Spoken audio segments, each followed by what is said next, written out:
We get the books? Yeah. Oh, awesome. Thank you. Okay, so we're gonna do a little bit of this and a little bit of that. We're gonna be a little bit of Tanya, and then we're gonna go in the cubbies, in the in the gray no down. In the zipper? Yeah, in the zippers. So we're in these chapters. It's very interesting because it all ties in with Tanya. You know, everything we learn in the Torah or Tanya or anything of Tanakh, it's it's all giving us little another piece of the puzzle. Hashem is weaving, is really making like a huge uh, multi-billion piece puzzle. And from wherever we get something, it's we're all gonna tie it in. Okay. 1 second. So we're gonna see that Pesach, Passover, is all about this liberation. And just to keep in mind, all our holidays also have to do with the seasons, or rather the other way around. The seasons are tied into our holidays. Because Hashem puts the physical world so we understand that there's a spiritual counterpart. And what is emerging right now? Spring. You know, it's spring is in the air. And after the winter that we think that trees are almost dead and everything has been cold and the leaves have fallen and the trees look almost dead, all of a sudden there's a renewal. There's a bud. It's a budding. It's the renewal. Spring, at least, today is Rosh Chodesh Nisan. Okay, Nisan. Also, it's a ness, it's a miracle. And it's also spring. It's also the renewal, which itself is a miracle because we think that, the tree is never going to sprout again, it's never going to be beautiful again, and it does. But we see that there's something here that is called life. Because life is about growth. It's about going to the next level. The next level. Okay. It's about going forward. All of this is going to tie into Passover. Because today is the first day of Nisan.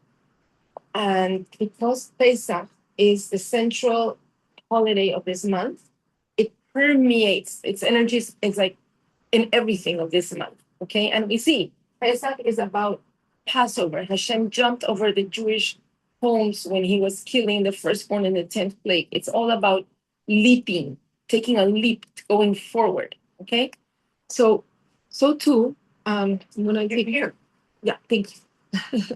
We have it. Everybody has. Okay. So we're on chapter 31. We're just gonna do one page here. And I really adore this book because as King Solomon teaches us, in order to make a parable out of something, in order to make an idea that is very aloof, to make it palatable to us, to bring it down, you need a very high intellect. That was the ability of King Solomon. He could have 3,000 parables for every concept in Torah. And this is what this book is to me. This is taking very lofty concepts of the Tanya and putting them in little stories that we can actually understand. Okay. All right. So 31, we're here. 175, where it says bitter fuel, depression and bitterness. We've talked about this, the difference between depression and bitterness. And we see depression is what pulls us down. A person that is depressed cannot even, everything is heavy. Now we are made up of 4 elements. Hashem is really essence. And so he only used 4 elements to create everything in the world. There's earth, there's fire, air, and water. Depression comes from the earth in ourselves.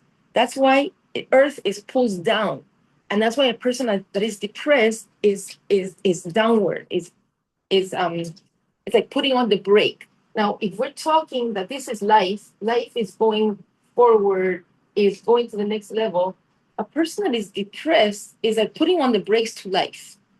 Okay? Whereas bitterness, right? It's like bitterness is not depression. Bitterness is like I'm upset, but it's like sparking the engine. It's really gonna make me take a stand and go forward. Okay. I was thinking about that all week. Yeah. About the bitterness. Yeah. Bitterness. To take action. Yeah. Yeah. It's true. It's true. And sadness, you're just there's no action. There's no action, and you know what? It's almost like it's it's it's like it's useless because yeah, I can get sad. Yeah, I'm so sad. I'm so sad. But yeah, but there's no profit from it. Whereas from bitterness, there can be a profit, right? Because it's all about action. Okay. All right. So depression and bitterness are two emotions that seem similar, but are actually complete opposites. Depression sucks the life out of us. It makes us feel dead and unmotivated. A depressed person recognizes his faults and is resigned to them. I have faults and there's nothing I can do about it. He feels hopeless and has no energy to engage in life, and certainly no energy to fight and defeat his nefesh habehami, his animal soul. Now, we are in for a fight. That is the reality of life because we have an inner fight, we have an outer fight, we have a fight with, and if I'm depressed, it's almost like comforting because it's like putting a sign on my door and saying, I'm depressed. I can't deal with life. Leave me alone. Right? There's a comfort in depression. It's a very negative comfort, but that's why it could come from a very selfish place. Okay. But the Talmud tells us it's not an avera, it's not a transgression to be depressed. But depression can lead you to the worst of sins. That's why between Cain and Abel, the two brothers, right? When Hashem accepted Abel's beautiful, he offered the best of his animals, a sheep, right? And Hashem sent a fire, and then Abel is looking at him. He put some flax seeds that he had because he was agriculture. He did agriculture, so a farmer. He just put some flax seeds that he had, and he was waiting for the same fire that his brother got, but the fire never came. So his face started to get sad, right?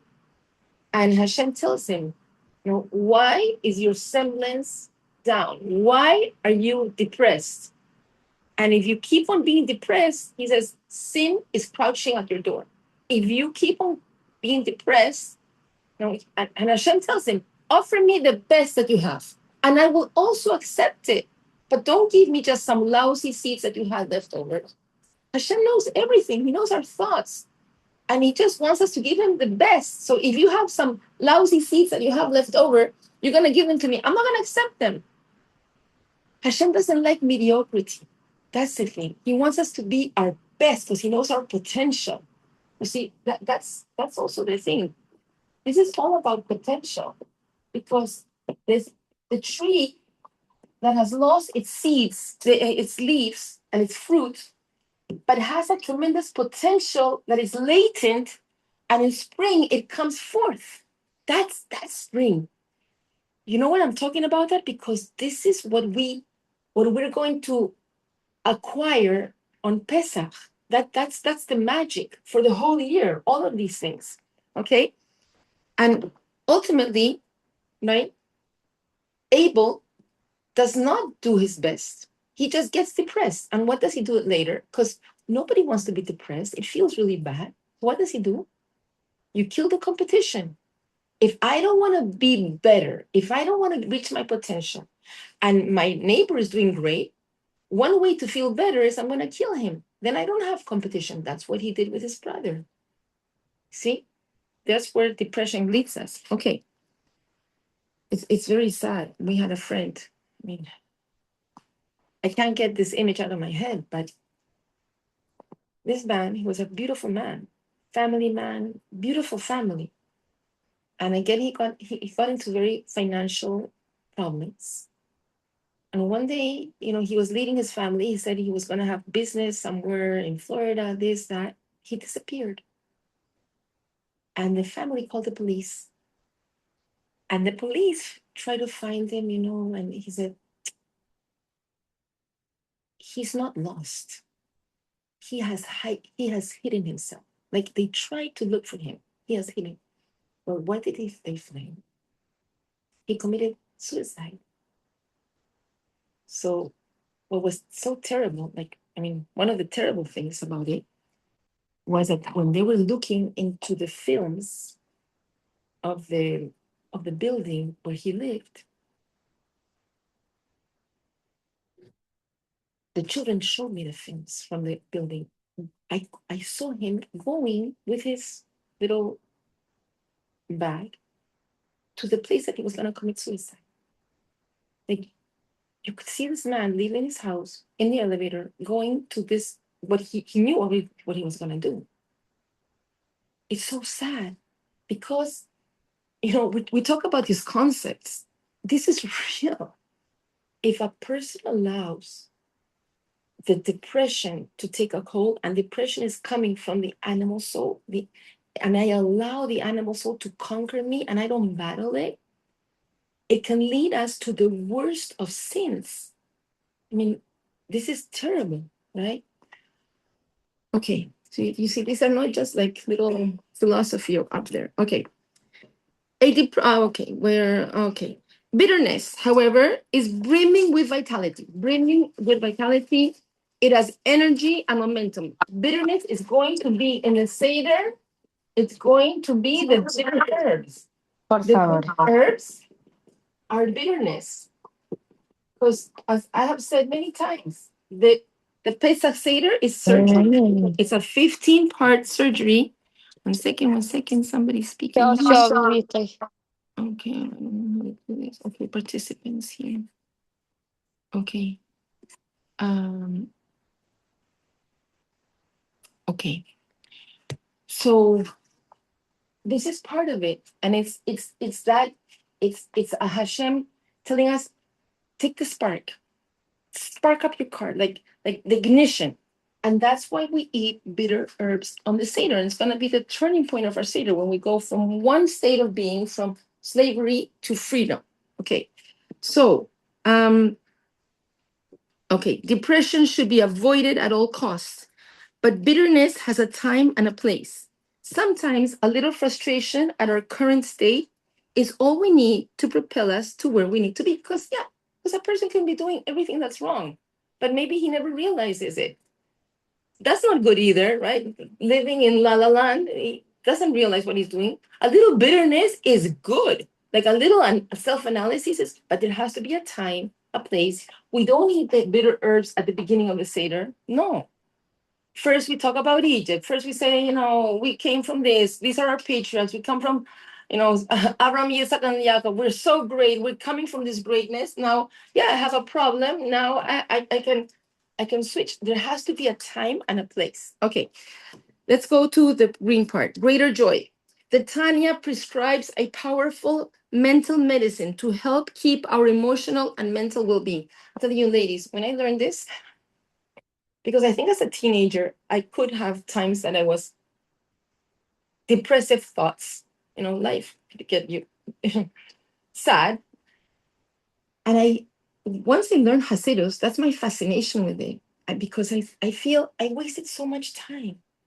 Depressive thoughts really are a waste of time because they don't take you anywhere. You don't fix the world. You don't fix yourself. You're just wasting time, right? Okay. The Tanya prescribes a powerful mental medicine to help keep our emotional and mental well-being. Think to yourself, it's true, I'm a pretty pathetic person, but I didn't create myself. Hashem created me this way. All my faults is because I'm a human being. I'm not an angel. He gave me these challenges, faults, and flaws. The fact that I am not perfect is not my fault. Okay. And why did Hashem do this to me? Why did he take a holy, precious, pure neshama and lower it into my flawed self? It must be that he wants my neshama to raise the rest of me up. And this is true. We have two souls. The divine soul came. The mission of the divine soul is to help the animal, to domesticate it, to bring it up, to those sparks of God that are in the animal, to elevate them. Okay, that's the chesed that the neshama came to do. Okay, all right. Every time I use my brain to think holy thoughts, my mouth to say holy words, and my body to do holy deeds, I am elevating my flawed self and raising it up to Hashem. A mitzvah does not only raise up my neshama, it raises the rest of me along. What about the opposite? If a mitzvah raises all of me up, what happens when I do a transgression? I'm taking Hashem with me. I didn't leave Hashem home and I went to South Beach. I took Hashem with me. That's the problem. I'm taking my godly sparks to a place that it does not want to be. Ladies, this is so real. Today, I run away from depressive thoughts, from depressive people, from depressive circumstances.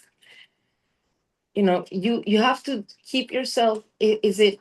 I know a lady. She teaches her daughters. You don't come downstairs without lipstick. You don't come downstairs without makeup. It's her way of saying face life. I mean, I'm not prescribing this. I'm just saying it's her way of saying to face life, make yourself up. Like, get happy. You know, like look at life, not, you know, like you just got up from your bed. Like, make yourself up a little bit more. Like, put yourself pretty. Look at life in a pretty way. For me, I know I need my flowers. I need my exercise. I need my prayer. I need to eat right. I need beautiful surroundings. There's a restaurant I refuse to go. I like the food is okay. I refuse to go. When it was new, not mentioning names, it was beautiful. It was really beautiful. They made tasteful, beautiful. But over the years, they have let it run down. Like literally, like I just passed by it and I said, I feel depression. It's like it's depressive. I refuse to step into it. I will not go into a depressive place. I won't do it. I won't do it because I know that we can all fall in that. That's the problem. If depression was out there and in here there's no depression, you can deal with it. But when you know that you can yourself, you can get into that kind of thinking, you know, that's why I run away from it. Okay. It's like the negative thoughts. Like one negative thoughts takes to another negative thoughts. 100%. Like 100%. under depression, I think maybe it's the same, no? Yeah, I tell you, this is a real story. Once, my sister-in-law lent me a housekeeper. She was a lady that works by the hours of the day, and she came to me, and you know what? She was pretty good. I liked her. And then somebody started to talk about this housekeeper. No, she's really not so great. No, you know. And all of a sudden, I myself, I'm telling somebody else, well, you know, she's good, but she's not so great. And then I catch myself and I say, why are you saying that? Like, why are you saying that if you don't really believe it? Understand? We get into that like depressive thought. And But that's sorry, Bibi, but that's it's because the Yetzer Hara feel comfortable, like in that's a kind of lo digo en español, perdón. Eso es porque es el Yetzer Hara que aparece en la debilidad de uno. yeah, because the Yetzer Hara is showing its face in our lower self. Of course, because the animal soul is not in somebody else. The animal soul is inside of us. So depression is something that we can all fall into. That's why we're studying about it. Otherwise, we wouldn't even talk about it because we can fall into it. So now we're saying, run away from it. Run away from depressive thoughts. Because once you start to, you know, I What is an example of a depressive thought? That's good. Then that means you're doing well. If you don't know. you know what?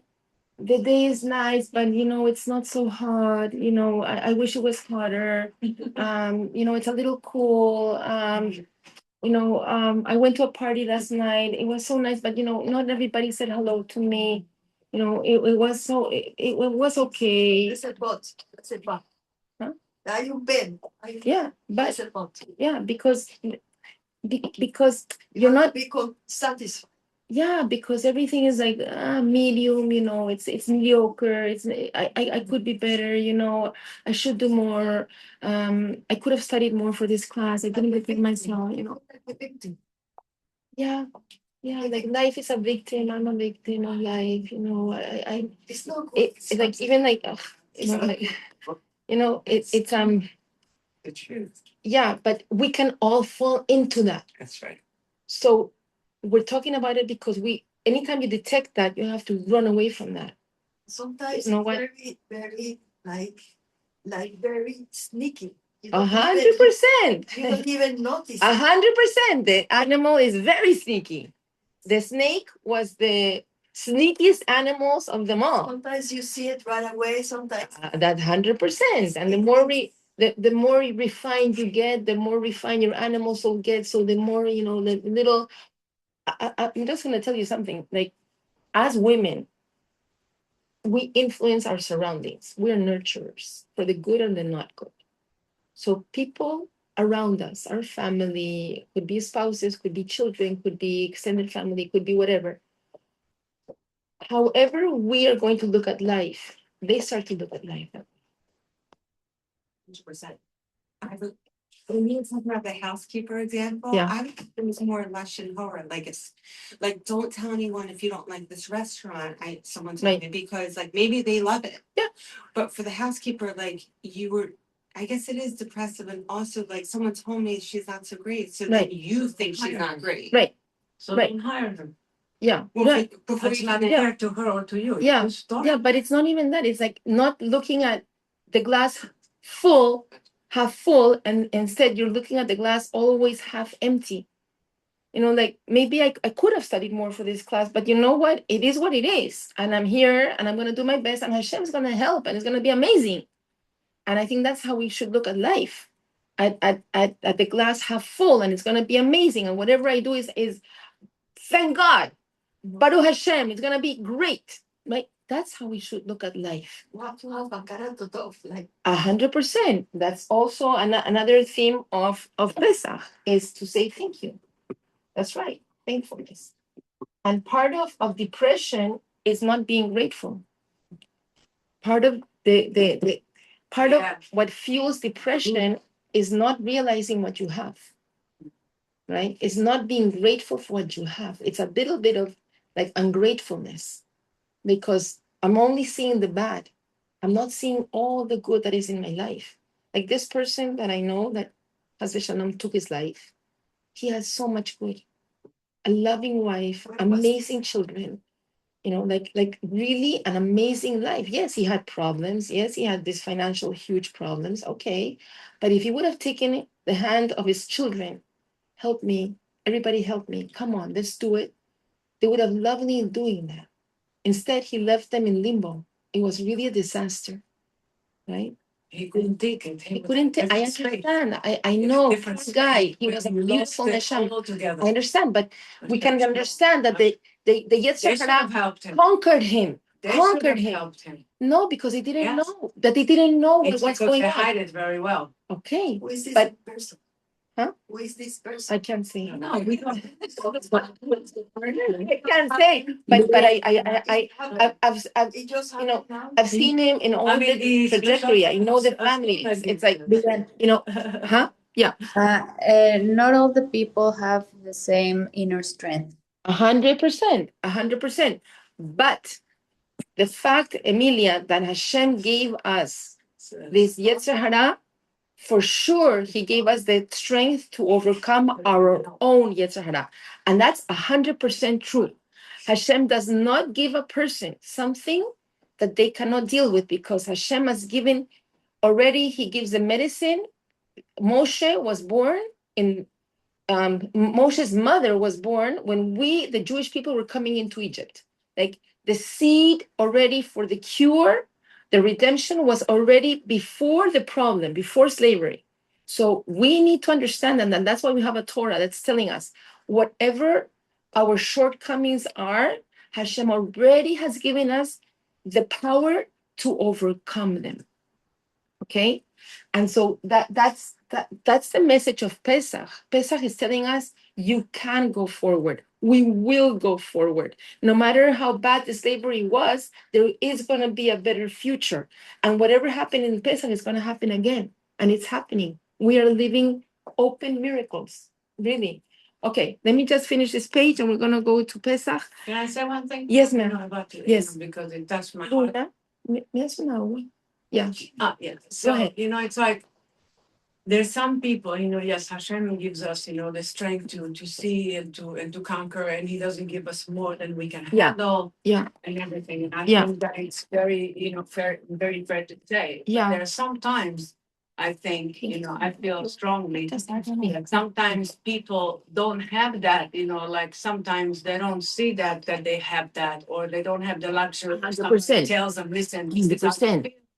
And then they get into their own little 100%. mind, and it just takes over, and then I know. it's not even there. 100%, It's yeah. not even But there. that's why Like your friend wasn't there. 100%. He wasn't there. Otherwise, he wouldn't have done it. 100%. But that's why, Yafa, it's important that we study Torah and we Some people don't have that luxury. I understand, but that's why there is a Torah, and that's why we need to practice.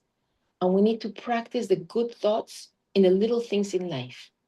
The good thoughts in the little things in life. That's a luxury, if you think about I it. understand. Because not everybody has that. I understand Some that. people that don't practice anything. I understand they're still Jewish and there's less, I just like understand us. that, but that's why people get into very big trouble, because they don't know the techniques.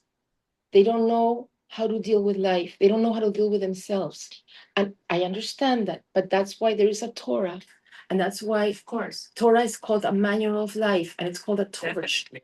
because life has its pitfalls. And if we don't understand how to deal with them, and that's why in the little things we should practice. So the cake didn't come out of the oven so well. So you know what? Okay, great. You know what? I'll make something else out of it. And like I gave the example, or we It's my problem. You worry about your mother with the cake. So it was my mom's birthday. It was my mom's birthday once, and I It's invited my all her problem, friends, and it okay. was a luncheon, beautiful. And I wanted to make a flourless cake, and I wanted, I'm a perfectionist, so I wanted to make it just at the moment that we were gonna serve. You tried too hard. So yeah, but you know what? You tried too So hard. I put it into a springform pan, and it was hot coming out of the oven, but I didn't close the pan well, or the pan was faulty. And just as I'm gonna serve the dessert, it plops into the oven. Oh. Like the whole thing plops into the oven. Wow. So I look at that. I have all the people waiting. So I have a beautiful silver.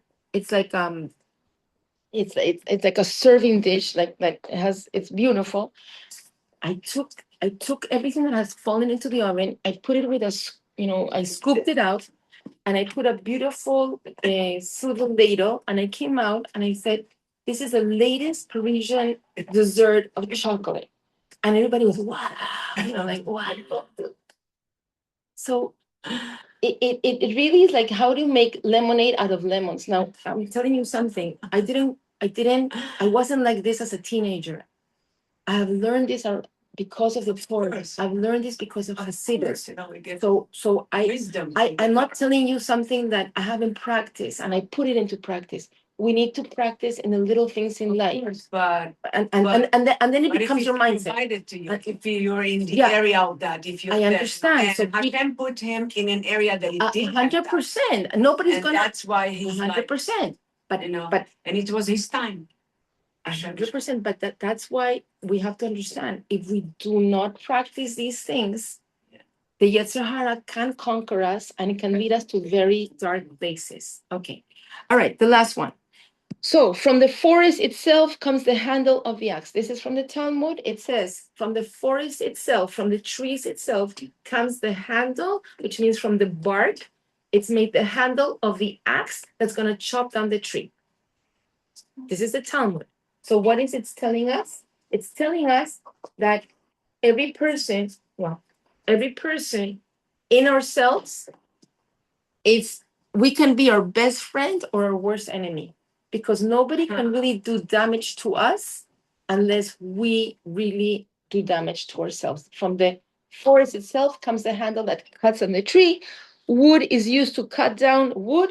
Similarly, sadness comes from klipa. Klipa is whatever obscures the holy energy, and we're usually advised to stay far away from it.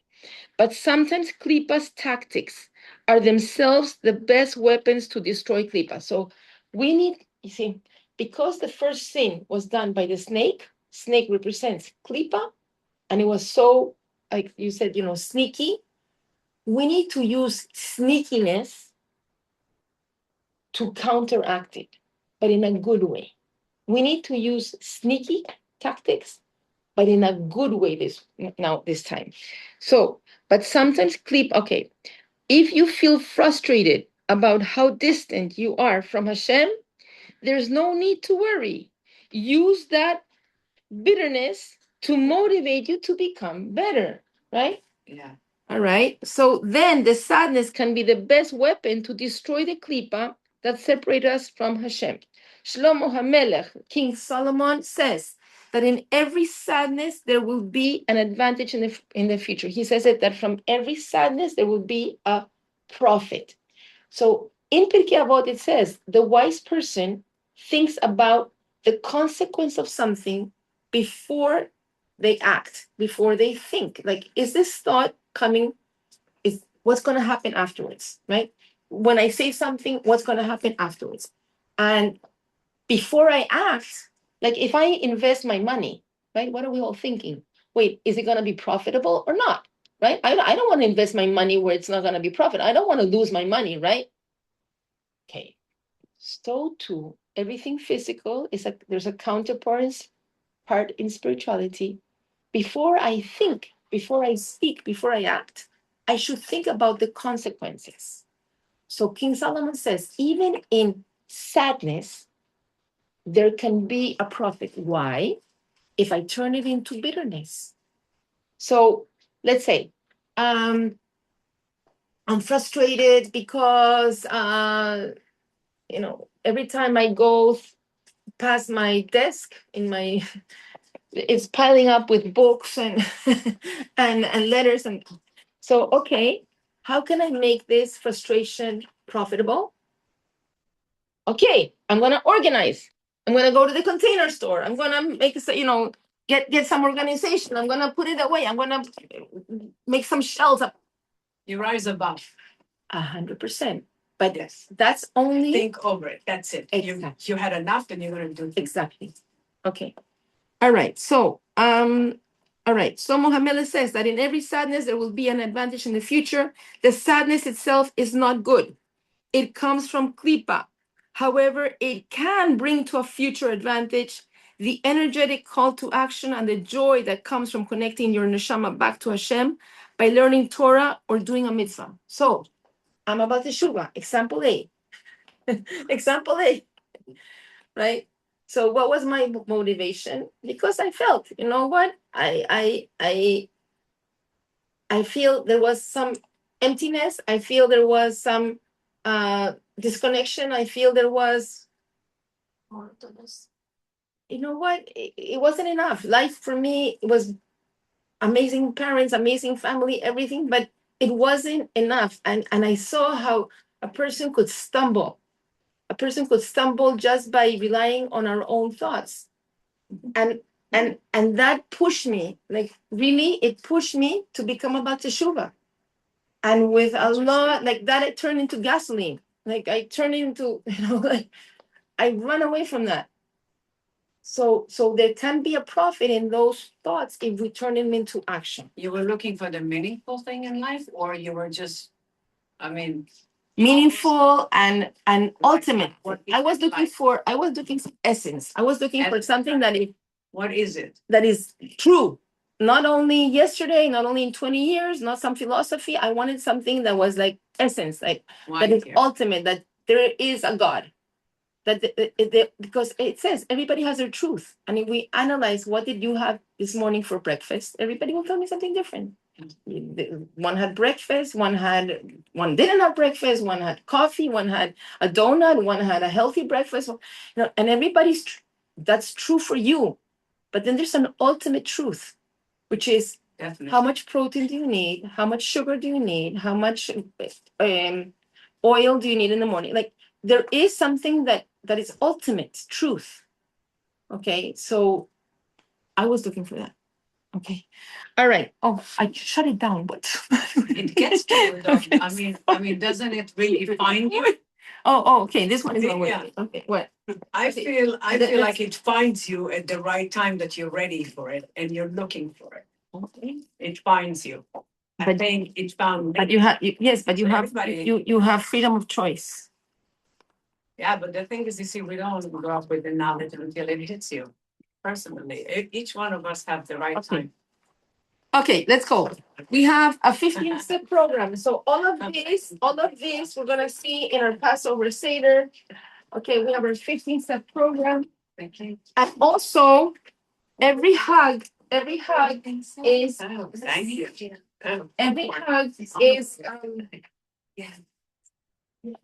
every holiday is we're working on certain energies. Okay, what are other energies that we work on Pesach? It's faith, Thank you. which is really the basis of everything. The more faith, it's gonna influence everything we do, how we wake up, how we work, how we approach our family, our life, how we go to sleep. Okay, it's also about gratefulness.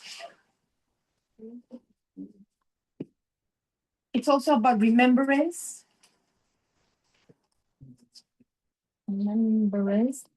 About appreciation. Oh, liberation. That's all. And if we see what happened in Egypt, was that Joseph was the viceroy in Egypt at the time that the Pharaoh got his dreams, this prophetic dreams. Remember the cows? So what did the dreams of the cows meant? 7 healthy cows, beautiful, came out of the Nile, and then 7 emaciated cows came out and ate the fat cows, but they stayed emaciated. What disturbed the Pharaoh was not the dream, was the fact that the emaciated cows ate the healthy cows and they stayed thin because that was not normal. So when Joseph interpreted the dream, what did he say? There's going to be 7 years of plenty, right? That's the 7 fat cows. But then there's going to be 7 years of starvation. And the starvation is going to be so huge that you're going to forget that there was ever 7 healthy years. That's why they stayed thin. And that's why the Pharaoh chose Joseph, because he interpreted his dreams and because he gave him not only an interpretation, but he gave him a solution. Many times people know what's wrong in life, but they don't know how to fix it. He said, you should, in the 7 healthy years, you should gather, you should save, you should save the food. And so in the 7 years of starvation, you will have food. And Joseph was brilliant, beyond brilliant. And one of the ways that he preserved food, Rashi tells us, is that, let's say, the tomatoes that were grown in a certain city, a way of preserving them is to put them away with some of the earth from that city, that the earth around it preserves it. So that's the way that he preserved it, and that's how he amassed not only all the food for Egypt, but there was starvation in the whole world, and the whole world came to buy the food. Joseph made Egypt the richest country in the world. Okay? He saved Egypt from starvation. He made it the richest country in the world, all of that. After Joseph and his brothers died, what happened in Egypt?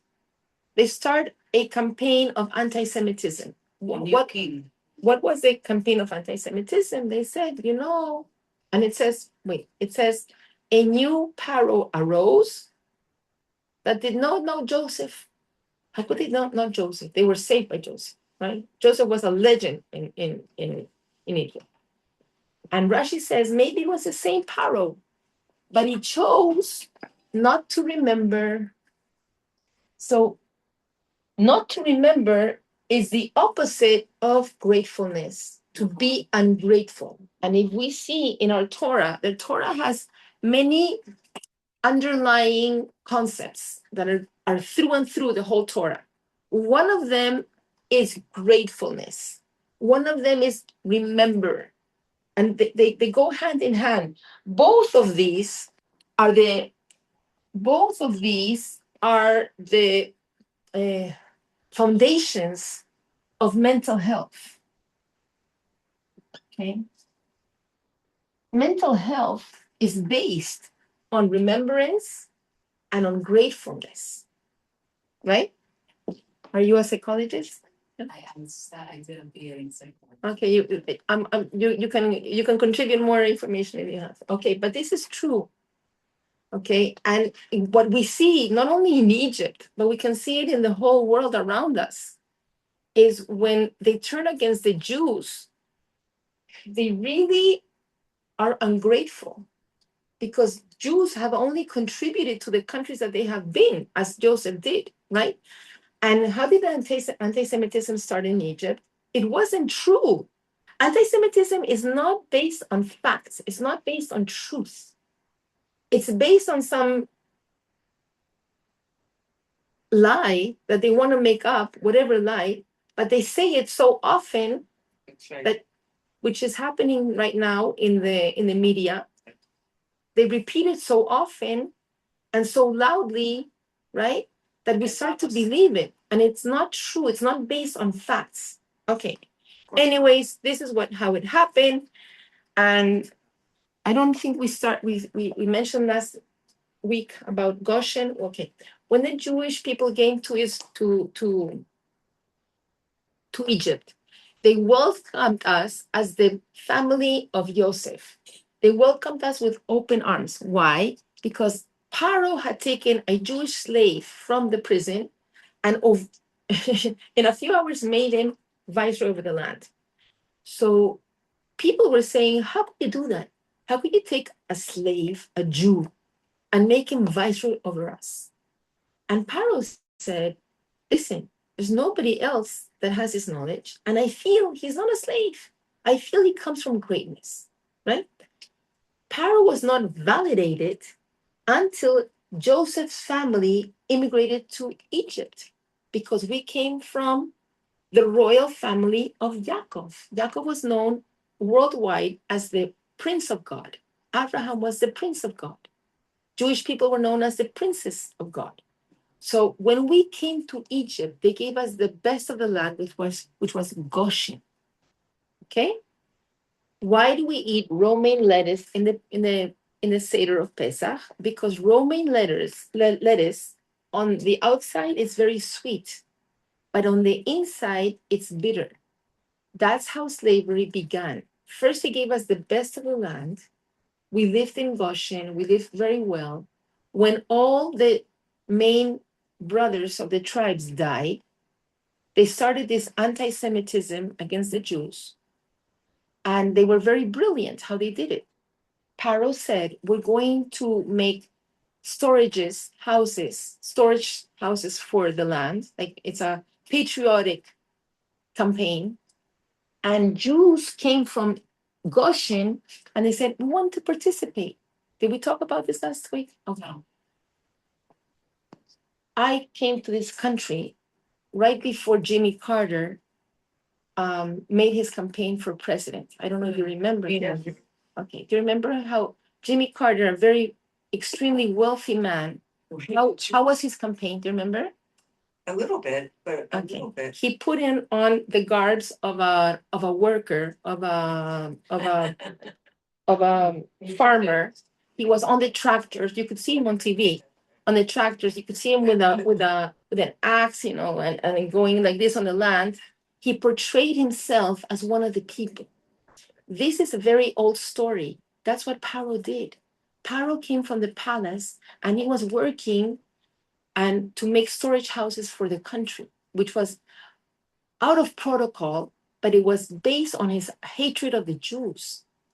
That's why he came out of protocol. And Jimmy Carter did the same thing. Jimmy He Carter was elected because somebody resigned or something. He wasn't elected because we no, chose no, him. no, no, no. That's Nixon. No. That's Ford. Jimmy Carter was elected president. Jimmy Carter was elected president. What if Jimmy he- Carter did the Yeah. Camp Sorry. David talks. Yes. Jimmy Carter did the peace in Israel. Okay, Peace and which fell in was love with he was based really. He came out much later as a huge anti-Semite. Anderson. All his pacifistic ideas were just a way Palestinian.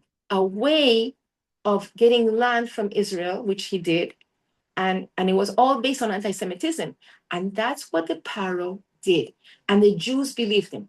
The only Jews that did not come out of Goshen, did not believe this, were the Levites. That's why the Levites and the Kohanim were never slaves in Egypt. Okay, what we see from this is that slavery was voluntary. It started voluntary. We volunteered ourselves for this work. After a while, Paro and all the noblemen were gone. And then Abraham, David look at each other. They said, okay, let's go home. And then the Egyptians say, no, now you are our slaves.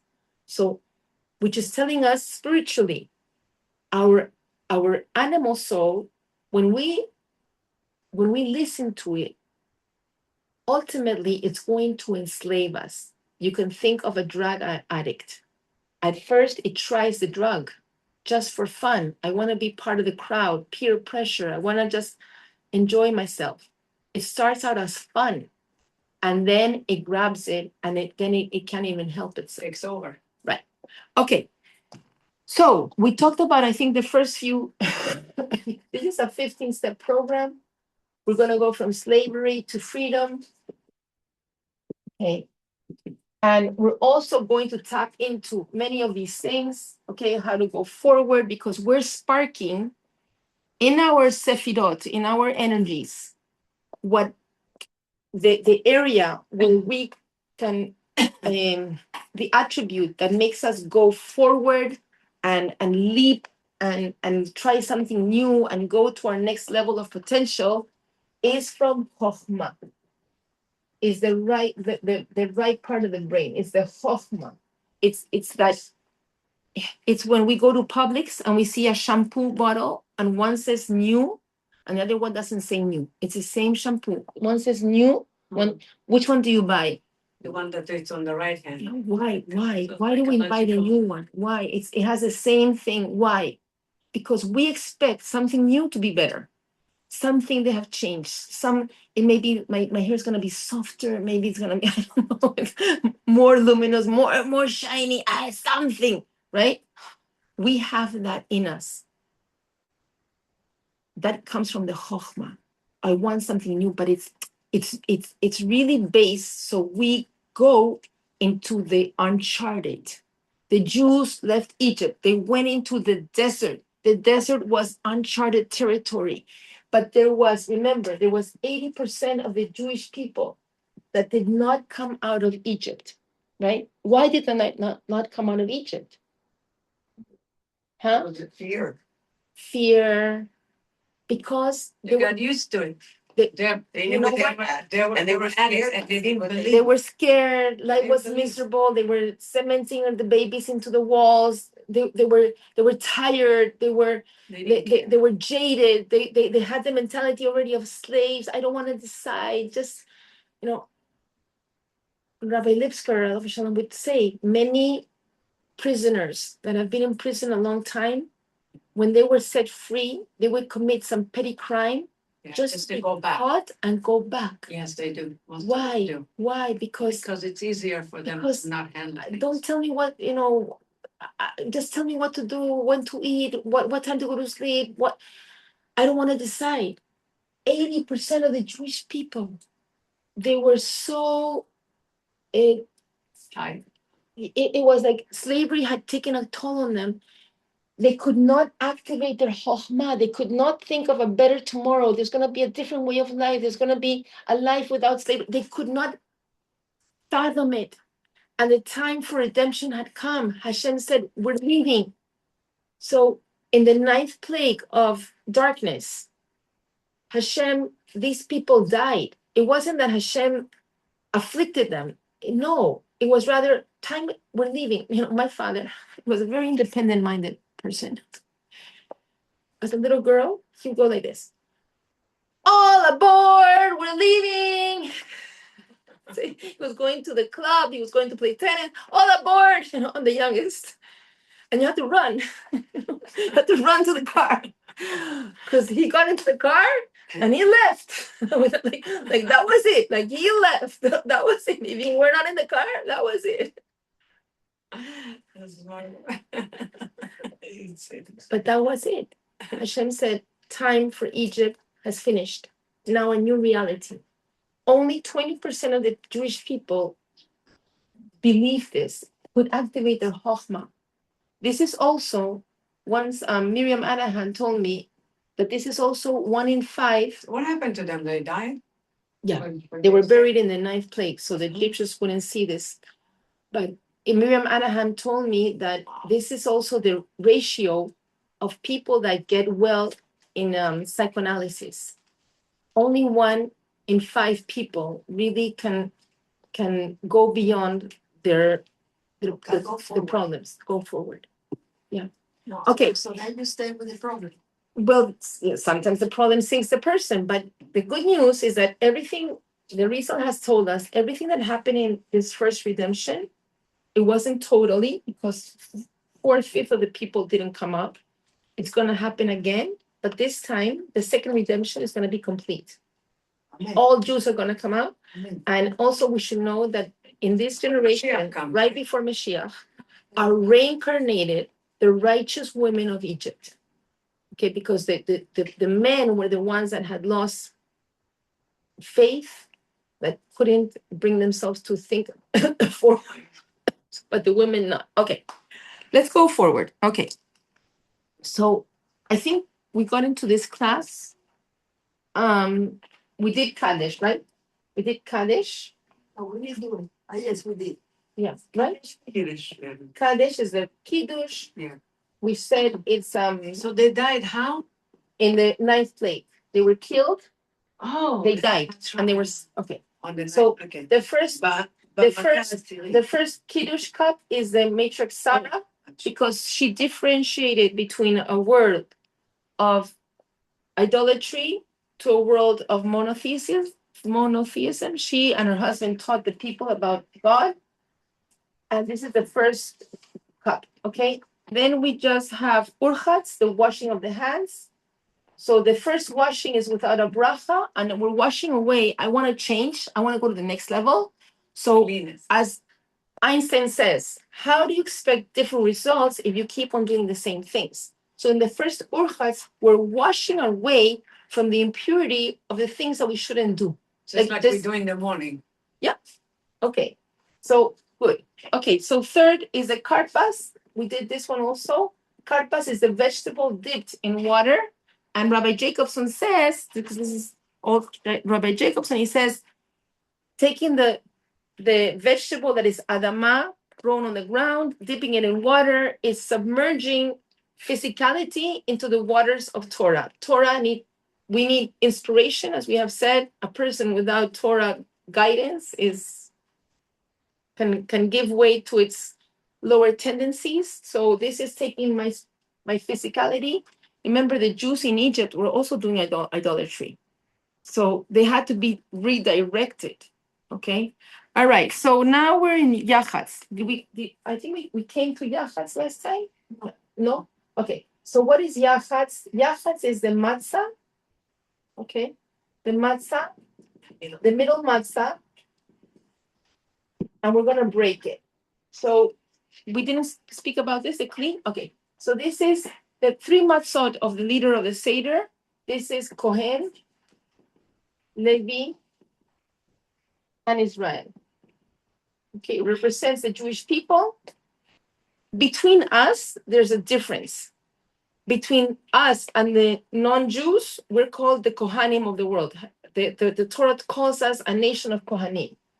But there's an acronym, acronym between English.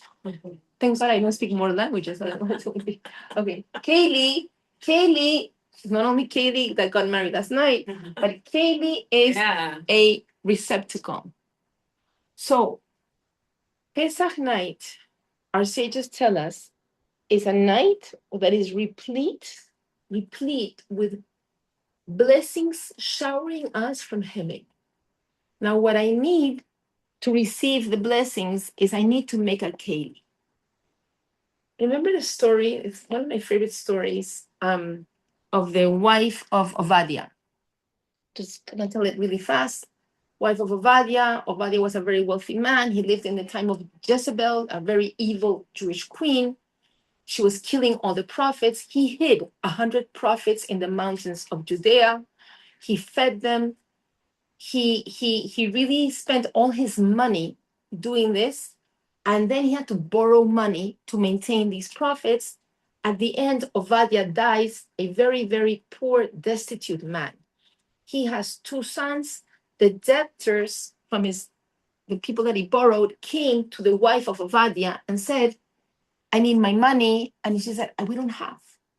So the custom there, if you couldn't pay your debts, what would happen? The children would become slaves. So the debtor said, I'm going to take your children as my slaves. And she said, hold on a minute. Let me go and ask the prophet. So she went to, I don't know if it was, I confused, I think Eliyahu Navi or Elisha, I think it's Eliyahu. And he says, it's not fair. My husband spent all his money maintaining the prophets of Israel, and now they're going to take my sons as slaves. So he said to her, what do you have in your house? She said, we have nothing. We only have 1 little jar of oil. This is in the Haftorah, I believe, in Hanukkah. And the prophet says, go borrow vessels from all your neighbors. Borrow vessels, big vessels, small vessels, every vessel, a bucket, whatever you can. And then close the door of your house and start pouring from the oil. Now, I'm going to ask you what happened. She starts pouring from that little flask of oil, and what happened? She was able to fill all the vessels. So Right? Hanukkah. Right? So then she went to the prophet and said, okay, I already did it. I filled all the vessels. And he says, now go sell it in the market. And by the time she got to the market, the stock market for oil rose really high, and she was able to live of that money the rest of her life. Wow. A question. What would have happened if she would have borrowed more vessels? Would the oil still keep on flowing? No. Yes. Yes. Why? Right? But Because it's finished. No, No. because really, okay, so this is the concept of light and vessels. Light being the energy of God, which is more than infinite, and the vessels being physicality, which is finite. So the question, if she would have had more vessels, would she be able to keep on filling more vessels? Yes. So when did the blessing stop? When did the miracle stop? When the vessel stopped. Now, So is you saying like if you have the ability to make the vessel, then Hashem is gonna fill it for you. 100%. We have the best. 100%. So in a Anything you want. Pesach, You need it. Pesach, this concept, this is from Kabbalah.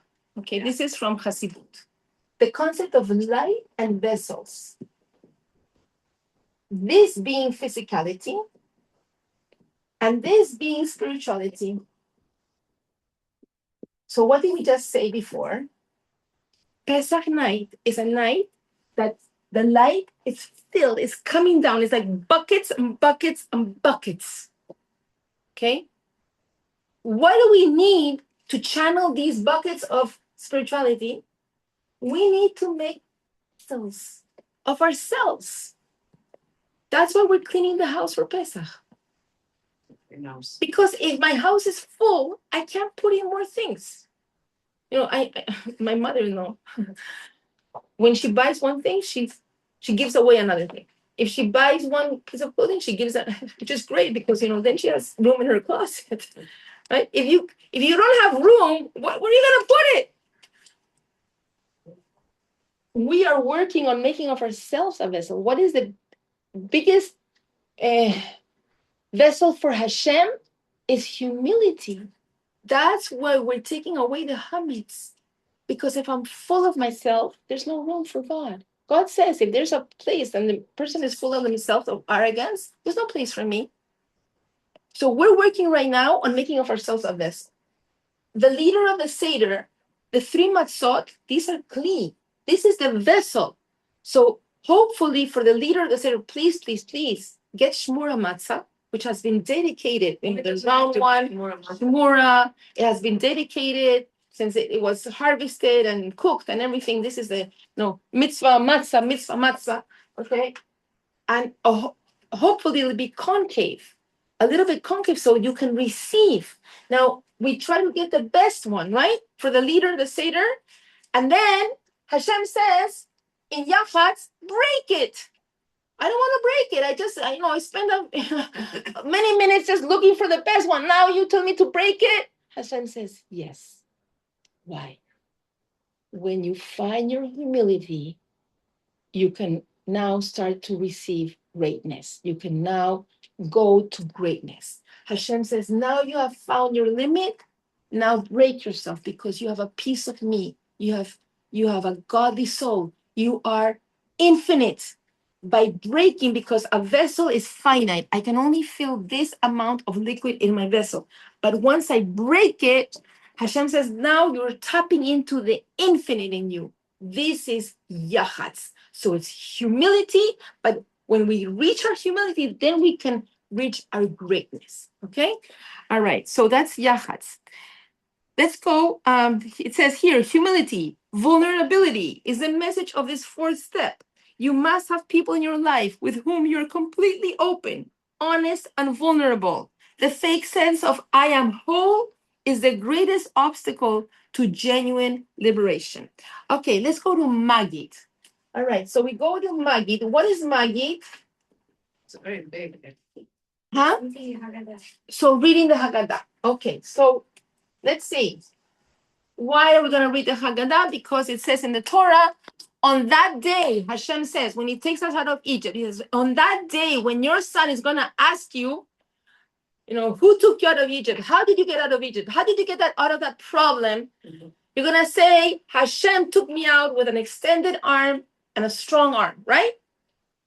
We are fulfilling what is called a positive mitzvah of the Torah by saying the Magid, by telling the story. That's why we tell the story that we were slaves in Egypt and Hashem did the plagues and we, number the plagues and we tell about it. Okay, but also we are undoing Paro. What is Paro? Paro can be seen as 2 words. Pay, what is pay in Hebrew? Okay. Mouth. What is ra? Is bad. Bad, the Paro, bad mouth, the Jews.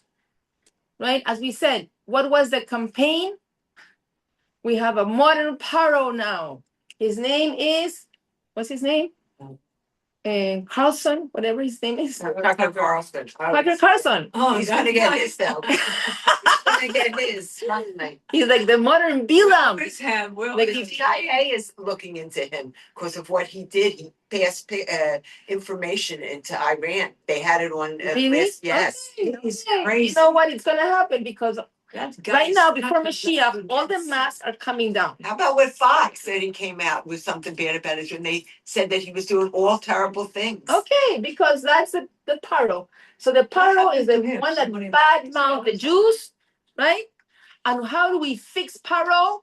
We fix it with the Magid. What is the Magid? We use our mouth. Magid, we tell. Huh? We tell. We tell the story. We tell the greatness of Hashem. We're telling the story of Hashem. and we are glorifying Hashem, and that's why it's meritorious. The more that we tell about the Exodus, the more we're feeling on to faith. Because the Rambam says in the anniversary of when Hashem made a miracle for us, it is a positive mitzvah to tell the world about it. To tell, hey, look, I had a problem, Hashem saved me. We have a friend in this community. He was falsely accused by the police that they falsely accused him, and they were gonna send him to 25 years in jail. So what happened? He sold gold, and they accused him of money laundering. It was all false. He was a very And what incredible happened man. at the court, right? He had 10 counts against him. Yeah. And he was definitely exonerated. praised It for him. means it's free. Yes. He was exonerated from all 10 counts. You know why? This week or last week, he celebrated 21 years. Every anniversary when he was he was exonerated. Do you know how he got exonerated? Do you yeah. know how? Yeah. Okay, me too. So we can talk about it a little bit later, but because it's a mitzvah, it's a positive mitzvah of the Rambam that if Hashem makes a miracle for you, you need to tell the people about it on the anniversary. Vivian. Yeah. There is a phone line in Israel Yeah. that women call, and they hear all the rescue stories of women, and they saved by it. Like, let's say you have something you want, you just say, okay, let me hear the stories of women that got saved by Hashem, and you just keep on telling it. And there's so many stories, like you don't know, and so many stories of women that got saved from every little thing. And that's like amazing. That's like an amazing line. You call and you just hear all the stories. Okay, so send it on the chat. We'll put it. Yes. Okay, ladies. So this is the Magid, and we're getting ready for it. We'll finish next week. Next week, I'm not gonna do Tanya. We're just gonna do the rest of this stuff. Okay. Okay. Give me a hug. No. Wow. I'm not depressed anymore. You said I- everything. You said to prepare more. Oh my God, stop it. Yeah, I could always prepare more. Now stop it. Okay. All right. Where? Thank you. Okay. Okay.